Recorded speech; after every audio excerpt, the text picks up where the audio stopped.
How y'all feel? It's Male Translations. It's your boy Clarence Brown. Thanks for tuning in again.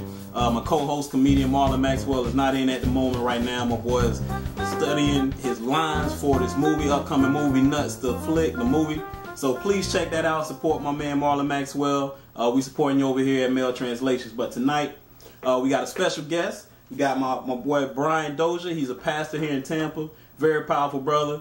Young brother as well. You know, that's a little bit different from what you might see on the regular, but we brought him in because we wanted to try to touch down some situations and different topics regarding relationships from the perspective of a pastor. Now y'all know. So like I was saying, pastor, you know, it's a lot of guys that's in the church that are ministers, but they not in it all the way, so to speak. So when it comes to the perception of pastors or ministers, especially in our black culture, a lot of people view it negative. They have a negative perception because they feel like it's a motive they have. It's all a game or a scheme. You know, what kind of things can you say to people that say that, you know, especially a young pastor as well? What can you say to people that might think that you're not genuine about, you know, your faith and your walks? Man, I tell people that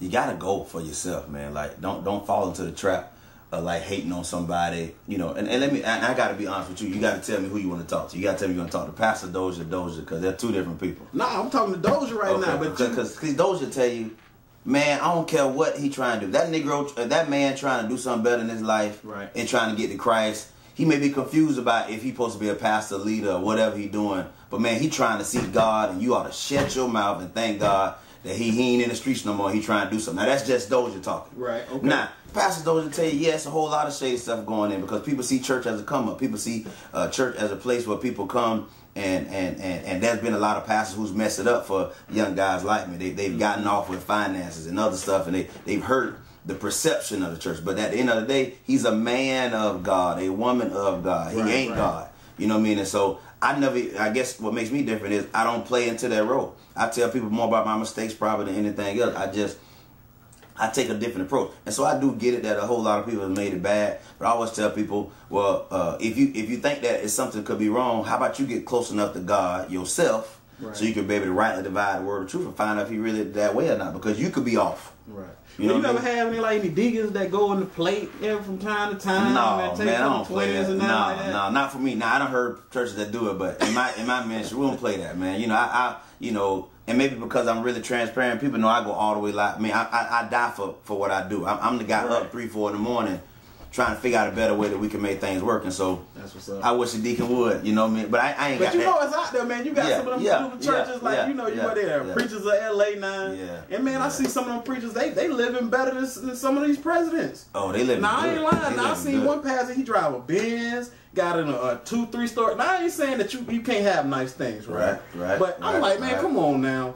His church is like in South Compton or somewhere like that, but then his house is in LA. But you know, he living. So I'm like, man, something ain't right. But man, you know, I ain't hating on no preacher, man. But I don't be real with you. I don't say some of these preachers, man. It looked like that, but they got a lot of businesses on their own. They took their they took their opportunities, and that's the first thing that any great pastor would do. I would do the same thing. The moment that God blessed me enough to have a certain level of income, hey, go and get your investment in something that you can do outside of that. Right now, I work still every day. I'm the dude that you can't really touch because I work every day. So I'm one of those true pastors that probably do a little bit of both. But at the same time, I ain't knocking the pastor that don't. I'm just saying a whole lot of pastors, because of that, saying, hey, let me get my income another way.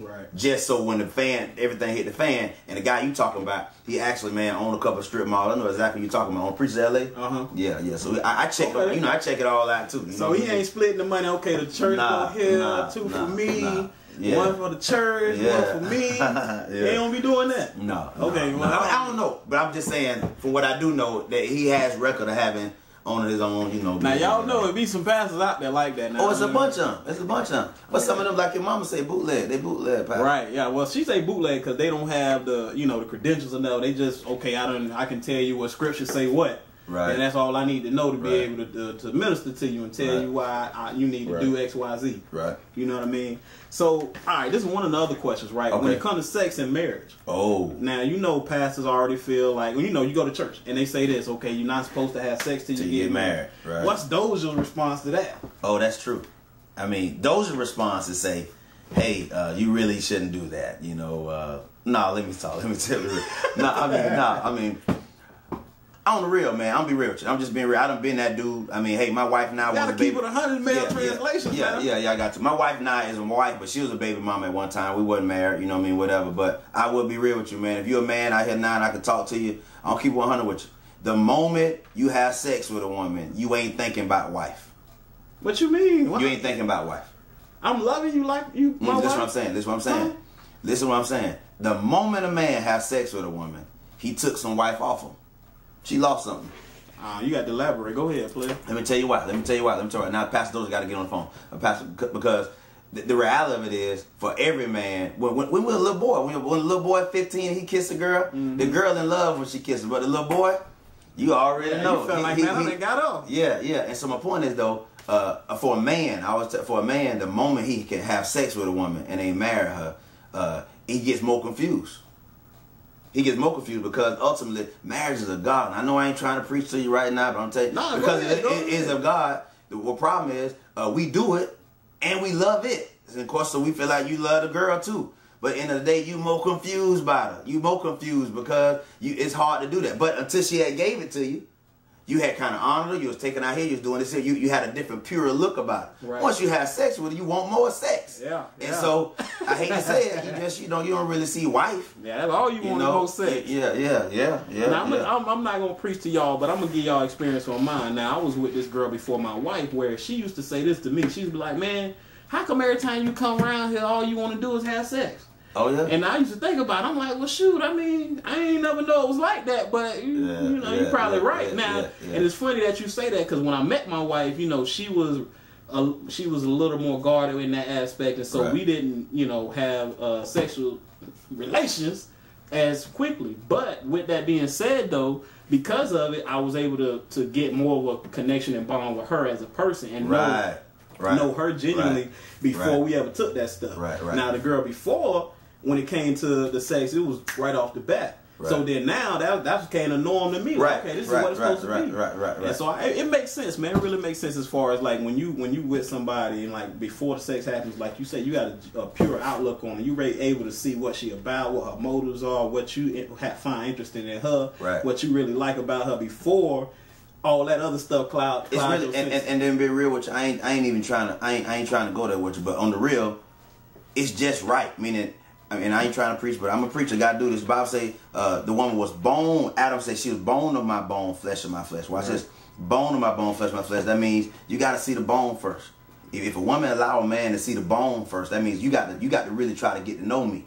But women now, everything is flesh. I'm showing you these thighs, these hips, these, and so now you mad with him because you showed him. He don't want to know your bone. Yeah, you showing him legs and thighs. I want to show you my bone. So I'm one of those dudes that I'm a preacher that I tell the truth, but I'm an advocate for the man because if you want him to care more about you, then start showing them hips, them thighs, them I'm just be real with you. So that's some of that you got to wear. So But I enjoyed my time talking with you, Pastor, man. I just want to say, man, to the people who watching, man, you all really got to follow this brother. Is there any places that we can find you, whether it's a church? What churches you out there ministering? My ministry, the name of the ministry is The Place. It's The Place. It's on Nebraska, 3800 Nebraska Avenue, on the corner of Nebraska and Stratford. Right now I'm there early, 8:30 in the morning. I'm hoping to see anybody that will want to experience God in a different way. Of course, I don't call my ministry the church. I believe the church is who you are,